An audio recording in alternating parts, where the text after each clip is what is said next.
पूरा दिन फोन में लगा रहता है। पता नहीं क्या क्या फालतू की चीजें देखता रहता है। अरे माँ, मैं फालतू की चीजें नहीं देखता, बल्कि जेम ट्यून्स किड्स की एडवेंचर सीरीज देखता हूँ। दिखा तो जरा। Welcome to Gem Tunes Kids. नई नई कहानियाँ देखने के लिए सब्सक्राइब करें हमारे चैनल को और सबसे पहले अपडेट के लिए बेल आइकन को दबाना ना भूलें। जैसा कि अभी तक हम देख चुके हैं कि नीरज और श्रुति अथर्व से बहुत प्यार करते हैं और उन्होंने अथर्व को बड़े लाड़ प्यार से पालकर बड़ा किया है।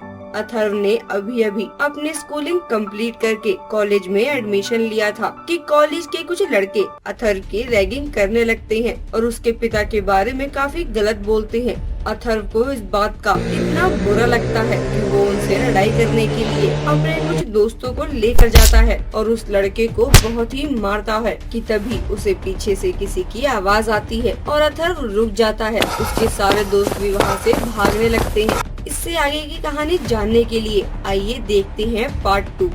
अथर्व के इतना कहते ही अखिल और उसके बाकी दोस्त आदित्य को बैट, हॉकी और बेल्ट से मारने लगते हैं। वहाँ खड़े सभी लोग सिर्फ लड़ाई को देखते रहते हैं और कोई भी आदित्य की मदद नहीं करता। आदित्य कॉलेज के सभी बच्चों के साथ बहुत बुरा व्यवहार किया करता था।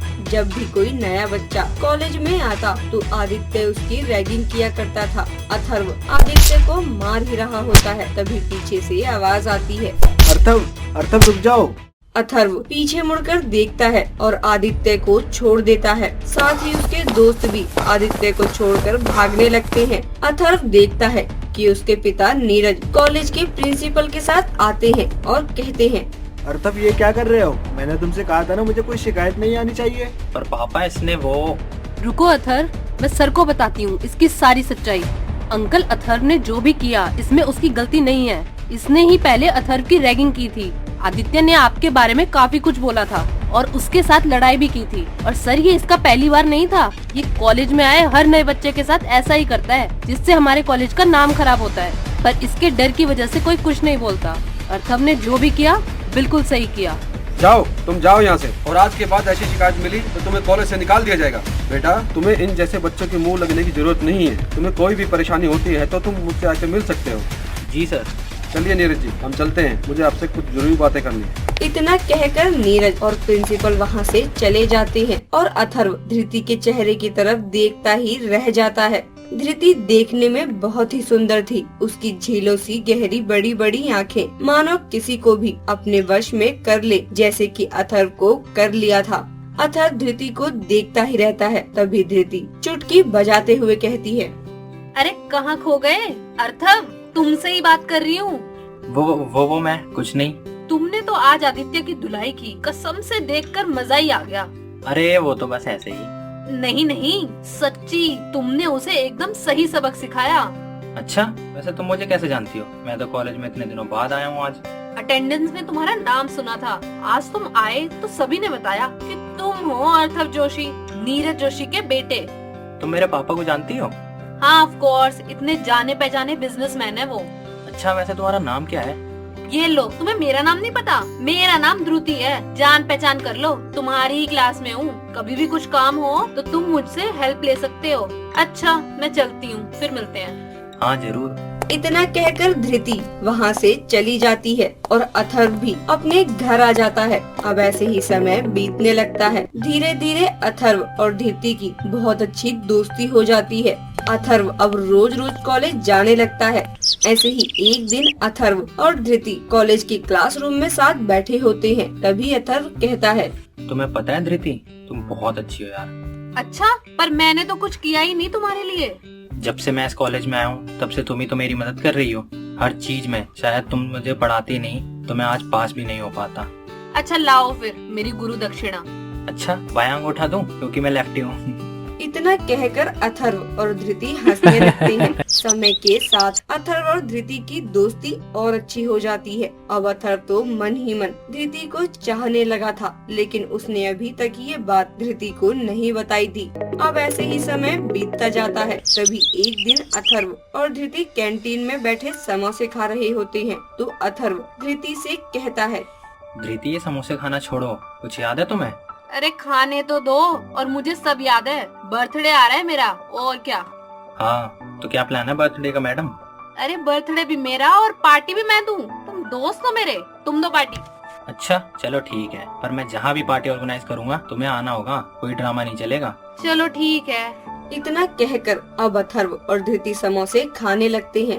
अब ऐसे ही थोड़ा समय और बीत जाता है और अब धृति का बर्थडे वाला दिन आता है। धृति सुबह सुबह अपने कमरे में सो रही होती है, तभी उसके फोन पर अथर्व का मैसेज आता है। उठ जाओ, कब तक सोओगी? वैसे हैप्पी बर्थडे, शाम को रेडी रहना, तुम्हारे लिए सरप्राइज है, मैं तुम्हें लेने आऊँगा। Okay and thank you. Reply करके धृति अपना फोन रख देती है और शाम के बारे में सोचने लगती है। अब समय बीतता है और शाम हो जाती है और धृति पार्टी में जाने के लिए तैयार हो रही होती है। तभी अथर्व का कॉल आता है। आ जाओ धृति, मैं तुम्हारे घर के नीचे खड़ा हूँ। हाँ बस 2 मिनट। थोड़ी देर में तैयार होकर धृति नीचे आती है। धृति ने रेड कलर की बहुत प्यारी सी ड्रेस पहन रखी थी। धृति को देखकर अथर्व उसको देखता ही रह जाता है और अपने मन में सोचता है, यार कितनी सुंदर लग रही है ये लड़की, आज तो इसे प्रपोज ही कर दूंगा, पता नहीं फिर मौका मिले या ना मिले। चले, देर हो रही है। हाँ चलो चलते हैं। इतना कहकर अथर्व और धृति पार्टी के लिए निकल जाती हैं। अथर्व ने धृति की बर्थडे पार्टी के लिए एक बहुत ही बड़ा होटल बुक किया था। वहां जाकर धृति और अथर्व बहुत एंजॉय करते हैं। धृति अपना केक कट करती है और सबको खिलाती है। सभी लोग बहुत ही एंजॉय कर रहे होते हैं। तभी लाइट चली जाती है और धृति कहती है, अरे अरे अरे, ये लाइट कैसे चली गई? अर्थव कहाँ हो तुम? मुझे कुछ दिखाई नहीं दे रहा।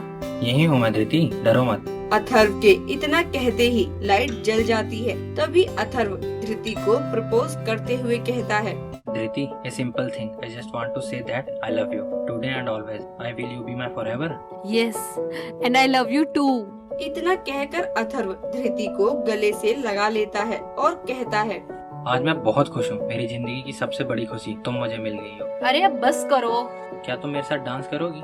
हाँ जरूर। अब धृति और अथर्व साथ में डांस करने लगते हैं और एक साथ पार्टी को एंजॉय करते हैं। उन दोनों को काफी समय हो जाता है। तभी धृति कहती है, अर्थव रात के 1 बजने वाले हैं, अब हमें घर चलना चाहिए, कल कॉलेज भी तो जाना है। हाँ तुमने सही कहा धृति, चलो चलते हैं। इतना कहकर धृति और अथर्व घर के लिए निकल जाते हैं। अथर्व और धृति गाड़ी से जा ही रहे होते हैं कि तभी अचानक बीच में रास्ते में कुछ गाड़ियां उनकी गाड़ी के आगे आकर खड़ी हो जाती हैं, जिन्हें देखकर अथर्व बहुत ज्यादा डर जाता है। दोस्तों, आपको क्या लगता है आखिर कौन उनकी गाड़ी के आगे आया है? क्या वो अथर्व का कोई पुराना दुश्मन है जिसे देखकर अथर्व इतना डर गया था? आगे की कहानी जानना चाहते हैं तो हमें कमेंट करके बताएं।